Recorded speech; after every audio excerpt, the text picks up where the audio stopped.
Spirituality involves more than meditation. Meditation is a base, a way to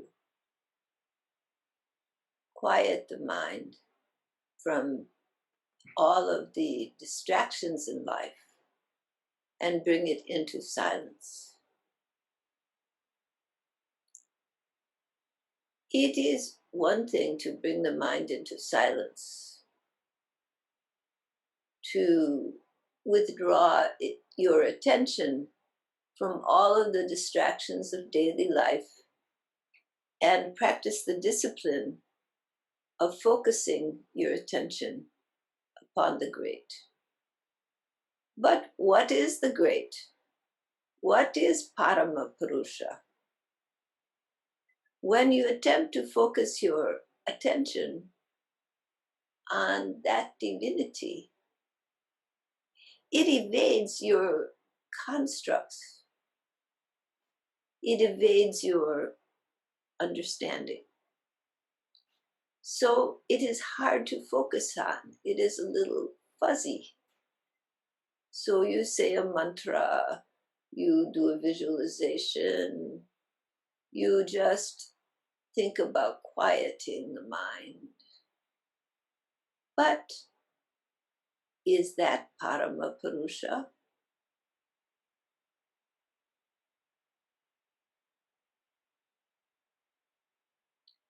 When you meditate, removing the distractions of the mind and focusing your attention on the great, you enter into the unknown. You enter into something you cannot quantify, you cannot contain, you cannot process in the way you process other things in your life.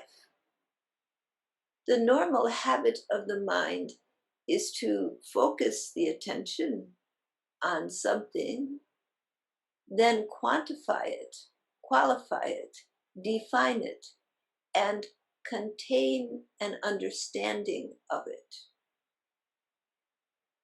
But when you meditate upon the divine, upon the supreme entity, there is no way to quantify and qualify. So the mind is uncertain. And in that uncertainty, the mind wants to skid back to thoughts that are contained. And so different levels of thinking occur again. And again, the attention is returned to the supreme, or at least to a mantra to quiet the thoughts, or a visualization to quiet the thoughts.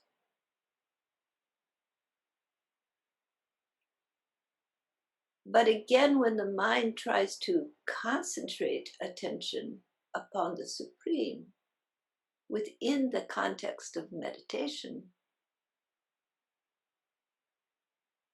it's unfocused, unclear. And that is because it is in its fullness not a construct the mind can understand. And to be known, it must be known in being, in consciousness, in awakening, not merely as a construct the mind understands, can define, can relate to. So as you deepen in your meditation, you move beyond the ideas, beliefs, and constructs that you have established about the nature of Parama Purusha, the supreme entity. And you begin to move into feelings, into awareness.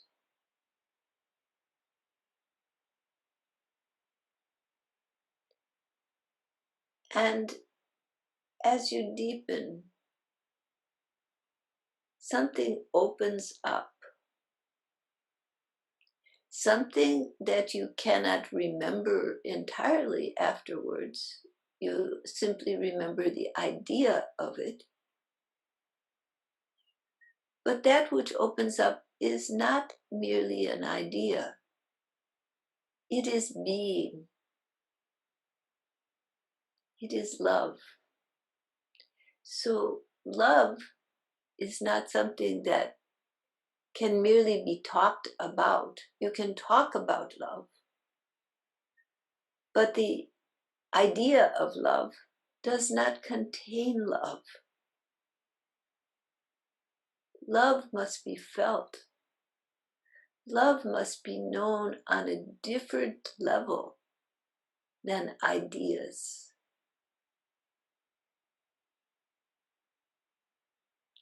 It's known in the heart. It's known in being. It's known in feeling. But that divinity is not merely a feeling. And when you feel that good feeling, you find Parama Purusha. No, no, no.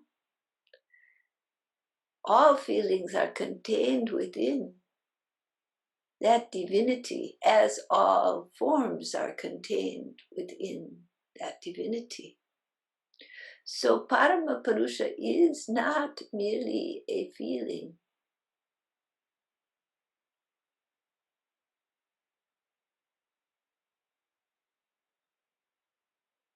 As all things are contained within that one. But the nature of the one is stillness, is love, is truth.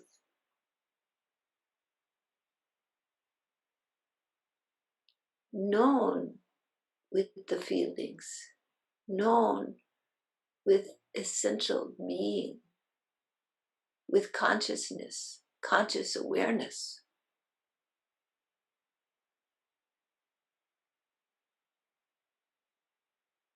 But because the experience cannot be entirely defined by the mind, the experience of the infinite is the experience of the infinite. The mind is finite.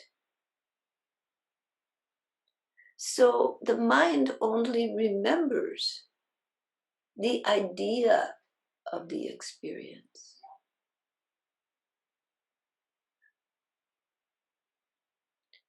So when you meditate, if you surrender all of your ideas, beliefs, all of your mental function, all of your identity of self to the Supreme,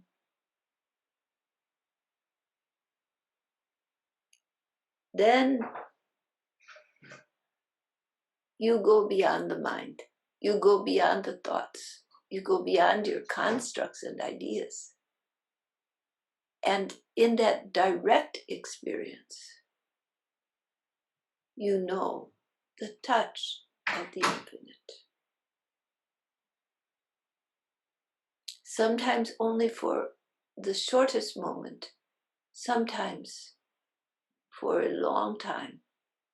But it doesn't really matter, because when you touch that, there is no time. There is no space. There is no self and other. It always has been, always will be, and always is now. Now is eternal.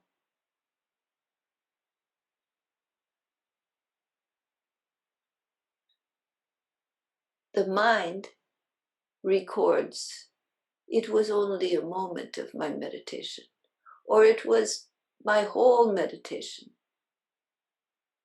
The experience is beyond the mind. And whether the mind knows it as a moment or an hour, it happens eternally. For there is no time.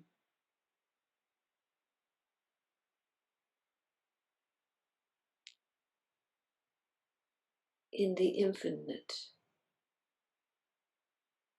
No place, nowhere you can travel to find that.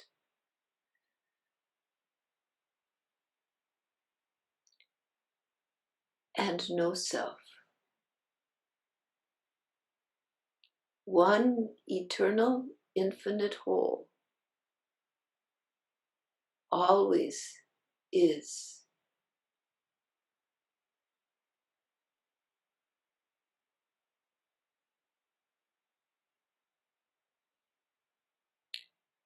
I have said that spirituality is more than meditation. In the silence of sitting, you touch that which is eternal.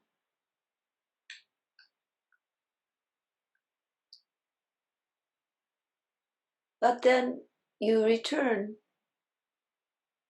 to the mind and the body and all the thoughts, feelings, and experiences of human life. There comes an influence from that brilliant sun of divinity.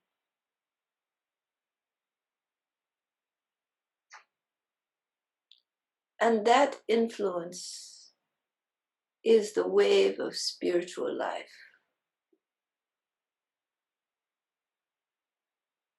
You begin to be attuned to other living beings, to feel the pain, the joy, the sorrow that is all around you, as well as all the brightness of life and the vibrancy of life.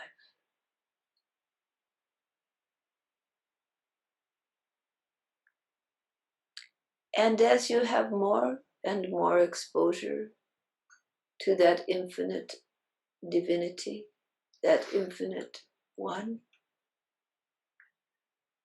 you begin to realize that there is nothing outside of that one, and that all the mind, the body, the experiences of life, all the people you meet, all the things you do, occur within the one. That while appearing to be many, the eternal is singular.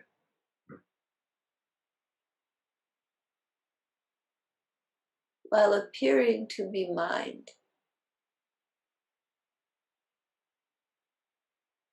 that beingness, that truth, we often call love, permeates.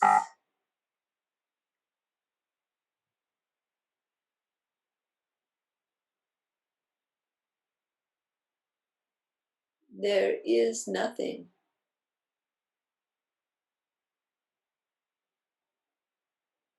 outside of this eternal essence. And when your experience moves from meditation into your body and your mind and your perceptions of experiences in the world, then you begin to see the truth that lies within the dream. the reality of love. When you love people, children, partners, friends, parents, when you love, whom do you love? When the knowledge of the eternal beingness settles deeply in you, the realization comes that all those whom you love and whom you have passion for are the one eternal being, taking form after form after form. Life in this world is essentially suffering. All those you love, all the powers of your body and mind are only temporary. They come, they exist for a time, and then they go away. As you age, the number of losses of loved ones grows.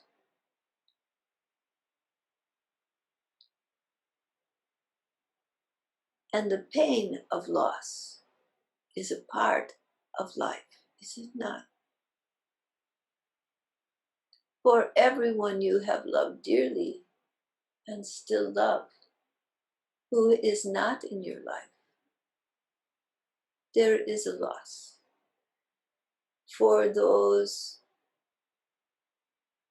moments that you have attachment to that are gone, there is a loss. So loss and love, passion, expression, they are both part of human life. And everything that you achieve, everything that you love,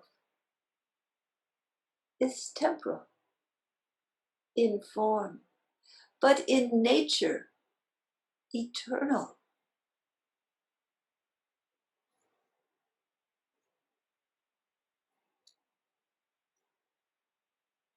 In the depths of meditation, you learn the nature of the eternal.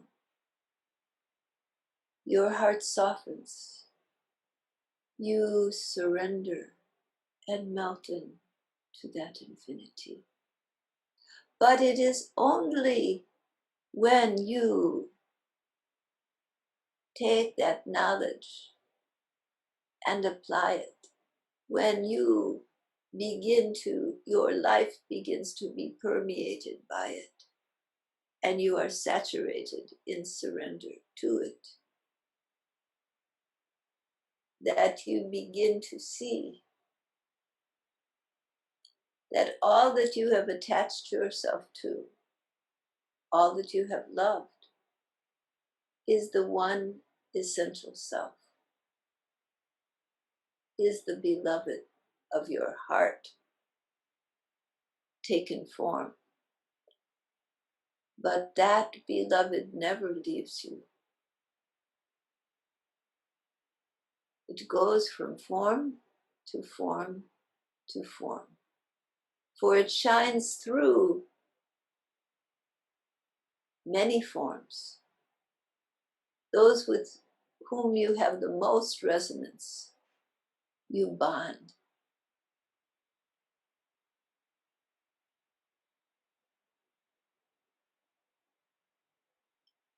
But it is to the eternal one. And that one will always be there.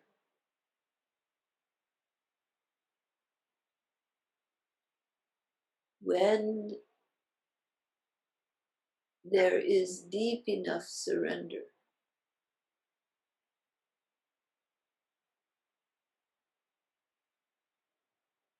then the realization comes that the love of your life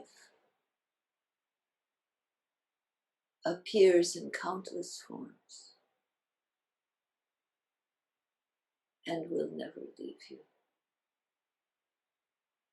When this realization becomes truly deep, then all fear flies from you. For there is no death, there is no loss, all is one, all is one.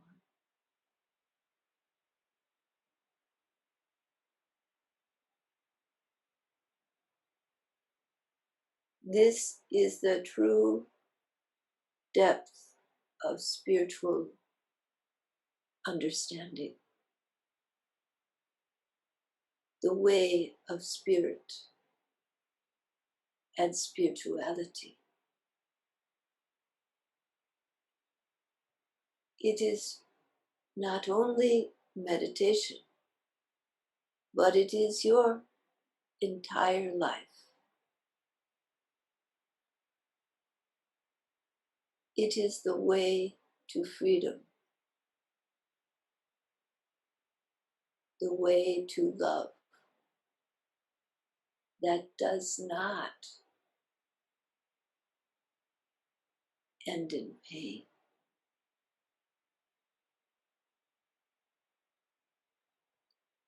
It is not to stop loving or attaching yourself to loved ones. It is to love more deeply and more fully, beyond the confines of form.